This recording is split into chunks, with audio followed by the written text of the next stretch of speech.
Oh, this is Reverend Don Lewis coming to you from the beautiful metaverse, and more specifically from beautiful Danville, Illinois, homeland of the Corellian tradition. And this is Midday with Reverend Don. Welcome. And if you follow Midday with Reverend Don, you will know that you can comment on whatever platform you may be watching on. And if you're watching live, your questions or comments will show up here in my chat room and we can talk directly.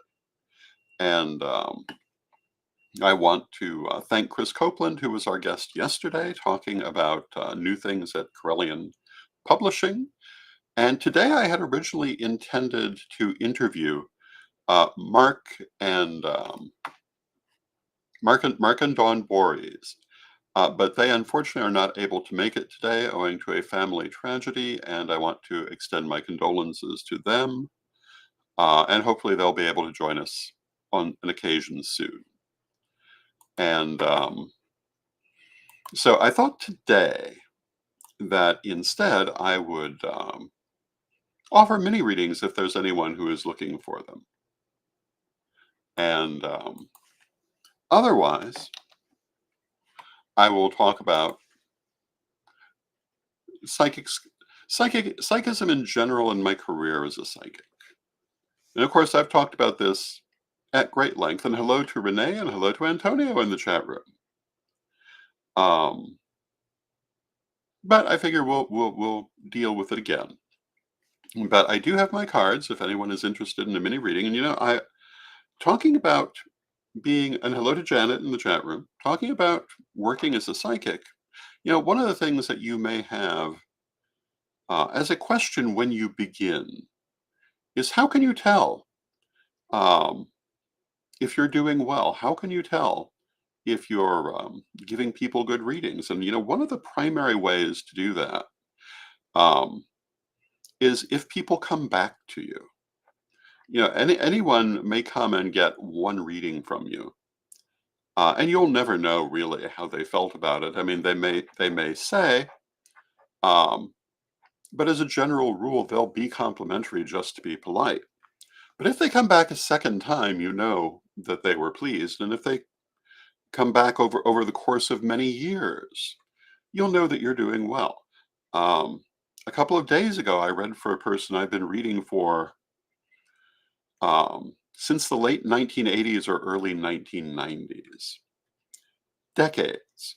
And I'm just so happy, one, to have friends and acquaintances that I've known that long, and to have people who are still coming to me for readings after that long a period of time.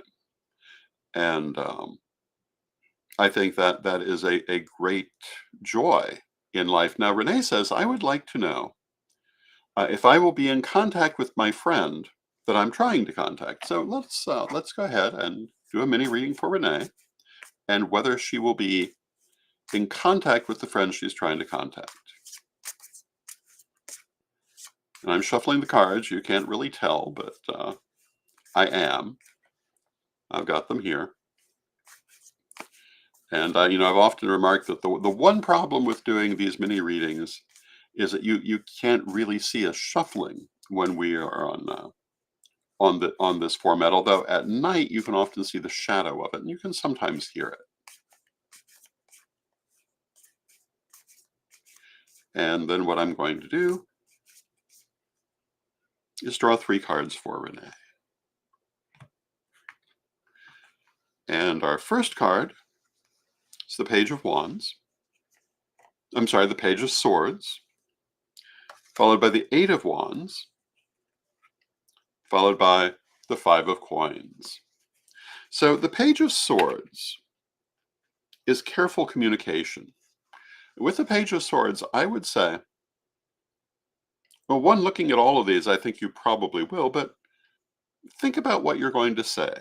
Be prepared for the meeting, and say what needs to be said, but also be mindful of what perhaps should not be said. And just make sure that you're using your communication in a thoughtful, intentional sort of way. The 8 of Wands suggests that the answer is most likely yes, and most likely soon. So I would think that this will happen and that you will achieve contact, and it's followed by The Five of Coins. The Five of Coins says it may not be what you hope it is, but will it happen? I think yes. I'm going to draw one more for you rather than leave it on the Five of Wands. And I've drawn the Ten of Coins, or yeah, rather than leave it on the Five of Coins, I've drawn the Ten of Coins. The Ten of Coins is actually a very positive card, and I think what I would say, I think you will make contact with your friend. Um, I don't think it'll be bad, but I don't think it'll be entirely satisfying. But everything else is good. So enjoy the good things that are there. With the friend, um, be, be just be careful how you handle it to get the result that you want, and use your communication mindfully. And hello to Zane in the chat room. It's good to see you, Zane. And that, of course, is an example of a mini reading. And if you follow this program, you've seen me do plenty of them. And if anyone else would like a mini reading, let me know. Otherwise, I'm going to continue talking about psychism in general. As I was saying, one of the best ways to know if you're actually doing well, if you're a good psychic, is, I mean, one of the things I always say is that when you're learning clairvoyance and psychic skills, the way you can tell is when you start to get things you could not know. When things start to happen that you could not have predicted, but you have been told. That's one way to tell that you have created a good connection.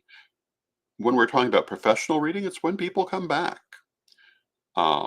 Occasionally, as a professional reader, if someone doesn't like their reading, they'll say so. But very often, they'll just be polite anyway.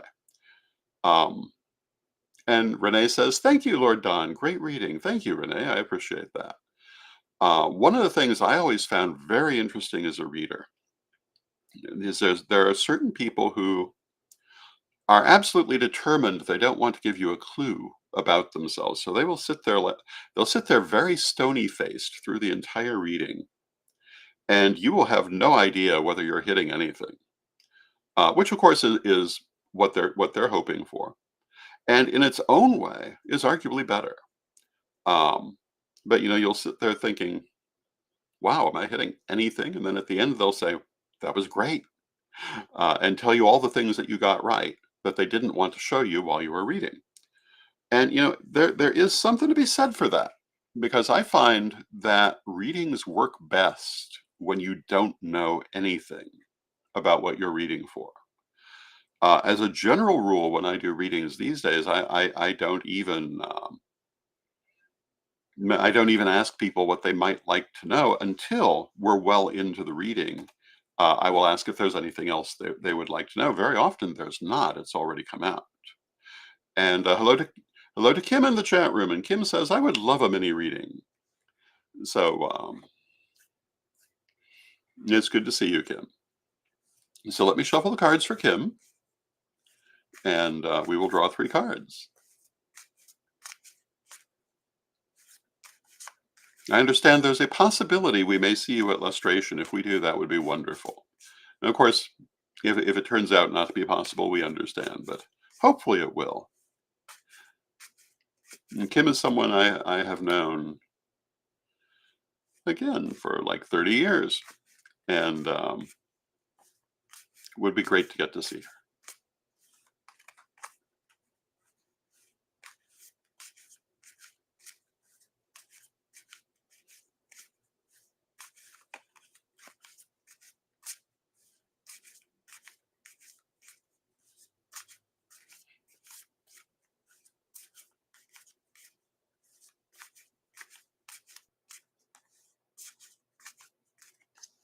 And we will draw 3 cards for Kim, and we will see what they have to say to her. And the first card is the 8 of Swords, followed by the 2 of Coins, followed by the 6 of Swords, and I'm going to draw one more.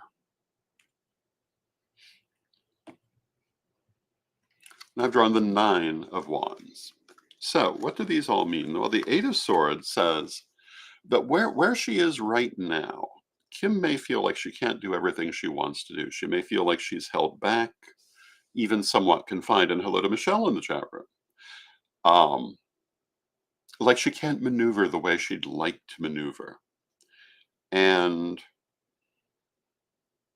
while this is a genuine feeling, it isn't necessarily a genuine state. If you try to think outside the box, you may find there are more options than you realize. And if you look at the card, one of the things about this particular illustration, you'll see that the figure, I mean, they are bound, but only kind of loosely, and they're surrounded by swords, but only from the back. And you can assume there are swords in front, but nothing like that is shown. And so part of the interpretation of this particular card is that what seems like confinement isn't nearly as true as it appears. And if you can overcome the feeling of being held back, you may find that you're not nearly as held back as you think. And hello to Steve in the chat room. With that, we have the Two of Pentacles. And the Two of Pentacles is being very, very busy. And hello to Nikki in the chat room. So Kim may find herself with her hands full of all kinds of things. And that may even be what's giving that feeling of confinement, so much to do, so busy all the time. And I think right now that's very much the feeling. And that is followed by the Six of Swords. The Six of Swords is a journey of some sort. So it may be that Kim may be planning a journey of some sort, or it may be that she's on a journey of some sort, of self-discovery, of learning how to handle all of these demands that are happening all at once. And that it's a process. And, a journey is never completed in one step. It is always one step after the other. And then the last card we drew, the Nine of Wands, is patience. It says, give it the time that it needs, let it take the time it needs, and you'll be happy with the outcome. And look for the lessons that are there, but you may find that you're feeling a little put upon, a little too busy with everything that's happening. And there you go. And we want to say hello to Annika in the chat room. And Annika says, I recently lost my dearest grandma. I would like to know if she is still guiding me. I feel hugs from her. Am I just imagining it? So I'll draw some cards for that. But first I'm going to say that I am a strong believer that the ancestors are always with us. And I would say to you that if you're feeling the hugs, don't second guess it. Trust it. I would say, of course, she's there with you. If she crossed over recently, I wouldn't necessarily expect major communication from her. We usually say to wait about a year for major communication, but to feel her around you, to feel that she's still there, I think is a very normal thing. And I would say I would not expect that you're imagining it. And Angel Chakra says, in response to Michelle, inbox me directly for your spiritual reading now. Do not do that. No reputable psychic would ever do such a thing. And Angel Chakra cannot possibly be a reputable psychic. Do not inbox them. Consider that a warning from a psychic of many years' activity. And Kimberly says, thank you. All was relevant and appreciated. I'm glad to hear that. Now, I am going to draw some cards for Annika. And, but like I say, don't second guess yourself. I'm sure that your grandma is there with you. And as I say, we normally wait about a year for major communication, but sometimes they start sooner.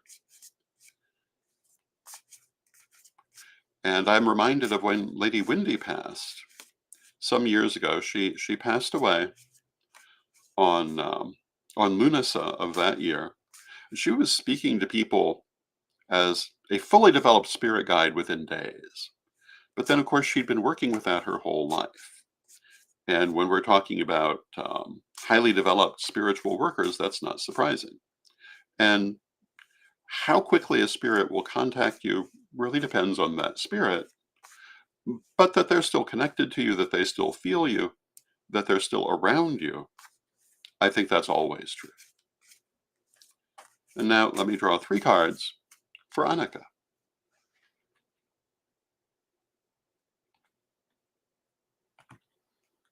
And the cards we've drawn are the 9 of Cups, the 7 of Wands, and the Chariot. And the simple answer to this is they agree with me. Yes, of course she is there. The 9 of Cups is the wish card, and it means that what you would want in the situation is what you will receive. And I would assume the answer to this is yes, you want her to be there. And the cards are saying, yes, she is. Um, the 7 of Wands says it's victory after hard work. I would say that for strong communication, it will take a little while to develop it, but that's normal. We have to build those relationships, and the Chariot is going forward. So the cards agree. Yes, absolutely, she is there. So trust what you're getting. Trust your feelings, and know that that connection will always be there for you. Now, going back to that little side subject, I see online all the time people saying, inbox me for your reading or so forth. Real psychics don't do that. I don't know of anyone who would consider that reputable. Most psychics won't even do that in real life if they get a message for you, although it depends. But they won't come up to you and say, you need a reading from me. And hello to Heather. And Annika says, thank you so much. There are certain things that you do as a professional psychic.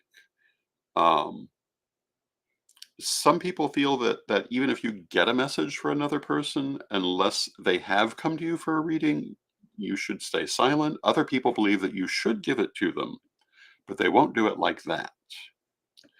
Um, they're more likely to say, I'm sorry to bother you.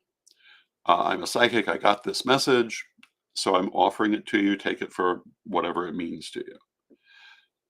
But you do not walk around propositioning strangers um, in that way. So if you get a message like that online, my very strong advice is totally avoid that person. That's not what a professional psychic would do, nor is it what an amateur psychic would do. Um, because while an amateur psychic might not know that's a disreputable thing, a disreputable thing exactly, they'd not phrase it that way. Um, so, one thing I have to say about psychic work is that there are reputable people and there are disreputable people.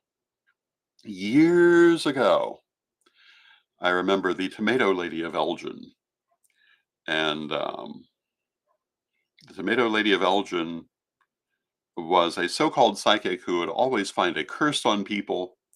And I believe what she would do is she would rub a tomato over them um, and open the tomato, and I think she'd find a plastic skull inside or something like that. And for $1,000 that she would burn in the graveyard, she would take the curse off of you. And she wasn't taking the money herself. Oh no, she was burning it in the graveyard for the spirits, but you couldn't be there to see it. And she was properly prosecuted for fraud because, of course, she was simply taking the money. And you hear about that kind of thing a lot. Um, and it is not a good thing. It's one of the things that often brings psychic workers in general into disrepute. Um, so my advice is, choose the psychic you want, but if they walk up to you as a stranger, be careful. And if they contact you online as a stranger and say, "Oh, inbox me for your spiritual reading," that's a very bad thing. Um, Now, if you meet them online and they say, "Oh yes, I'm a psychic, I blah blah blah," that's not what I'm saying. I'm saying if they're propositioning you for a reading. So, for myself, I've mostly read in the psychic fair um, continuum, where people come knowing they want a reading and they pick the person that they want. Um, And Heather says, I never find anyone that doesn't want to rip me off. Well, I'm sorry that you've had that experience. Um, but it it's it's a wide range of people. Spiritualism had this same problem because there were and are vast numbers of perfectly legitimate, sincere spiritualist people, and a small number of people who practiced deceptive techniques. But the ones practicing the deceptive techniques are the ones that often get the attention. Partly because that's a very colorful thing. It's something that can easily find its way into a horror movie or a um, a crime novel or what happens. Whatever you might want to put it into. Um, but I see angel chakras propositioning more people for readings. Um, and again, don't do that. That's ridiculous. Um, but yeah, most people who practice spiritualism are quite sincere, and if you work with them, oh, let me just take a moment and see if I can find. Well, I'll make sure this person gets blocked after the show, but I'll just say, watch for angel chakra, and do not deal with this person. I strongly advise against it. Um, Now, if you're interested in finding a reader, um, obviously, if you're drawn to someone, that's one way. Lots of people are working online these days, or you can go to a psychic fair, including online psychic fairs, and just see who draws you. And as a general rule, it's not terribly expensive, and and see if you feel that you get a good reading. As I was saying earlier, the for the psychic, the way to tell is if people come back to you. For the client, the way to tell is, well, does it hit? Are they telling you things that work out over time? Are they telling you things that fit situations they don't know? Those are how you can tell if you've made a good choice. And Michelle says, word of others is often helpful, trustworthy people. And yes, in my experience, usually when people want a psychic reading, if they have friends who are also in the spiritual community, they'll ask for opinions, and and people will usually have someone they have worked with, and that's a good way to find someone. And it is worth saying that different people will have different experiences, and it's also worth saying that everybody will have good days and bad days. And some people will have a better connection with one person than another. I had one client who came to me for years and years, and I could read events for her literally down to the minute they were going to happen. I don't do that for anyone else. I've never been able to do that for other people. But for her, our connection was so strong that I had that level of accuracy for her. It was quite amazing. To me, it was amazing because I don't normally do that. And any reader, no matter how good or how bad, will have times when they're not going to get it right. That's part of the art. One of my favorite stories, I used to do a channeling group in Evanston for a lovely group of ladies. And one year they invited me to their Thanksgiving dinner, or the hostess invited me to her Thanksgiving dinner, and also another psychic she regularly saw. And as the dinner was going on, the hostess remarked that I think she was talking about how generally pleased she was with the psychic's reading, but she had predicted that she would become a grandmother by this time of year, and nothing had happened. And the psychic's response was, "Oh, well, I guess I was wrong." And that's exactly the attitude you should take, because sometimes you're going to be. Things may change, people may make other decisions, people may actively choose to change what's coming. And so you cannot expect that there'll never be a time that you're wrong. and you take it with grace. And the aftermath of the story is that within the following week, the hostess found out that her daughter was in fact pregnant, and the psychic had not been wrong. But that was a rather unique experience. And if you meet someone who tells you they're always right, be a little cautious of that too. Some psychics do have a higher level of accuracy than others, but nobody's 100% right.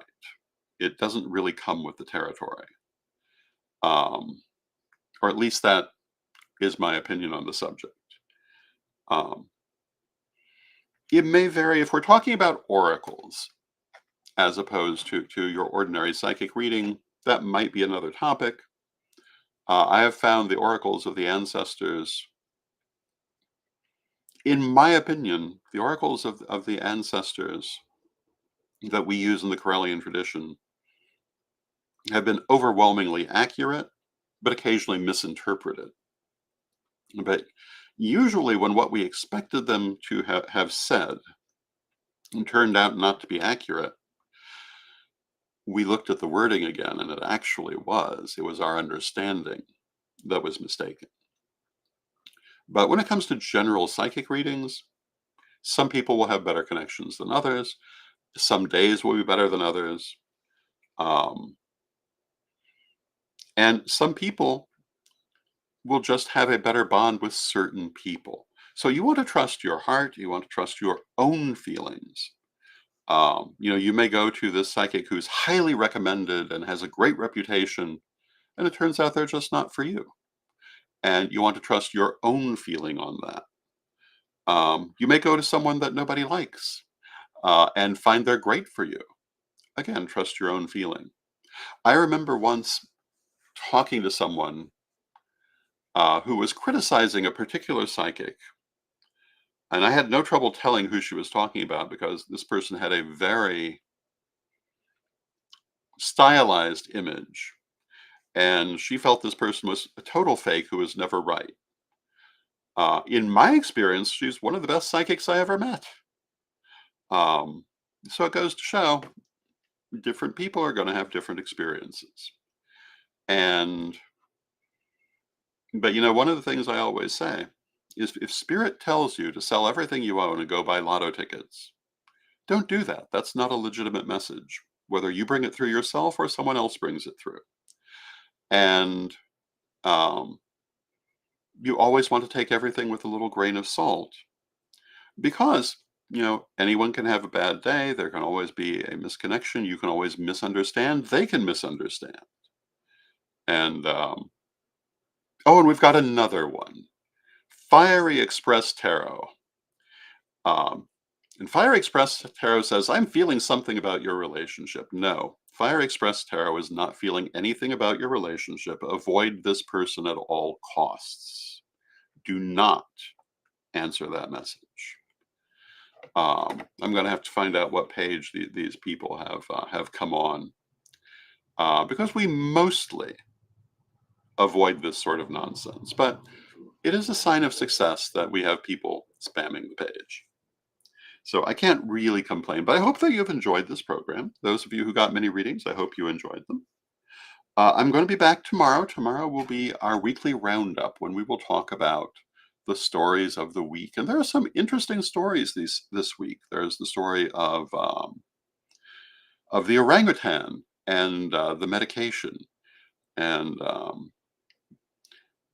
numerous other interesting things we'll talk about. But today, I think ultimately our message today has been about, what is a reputable psychic?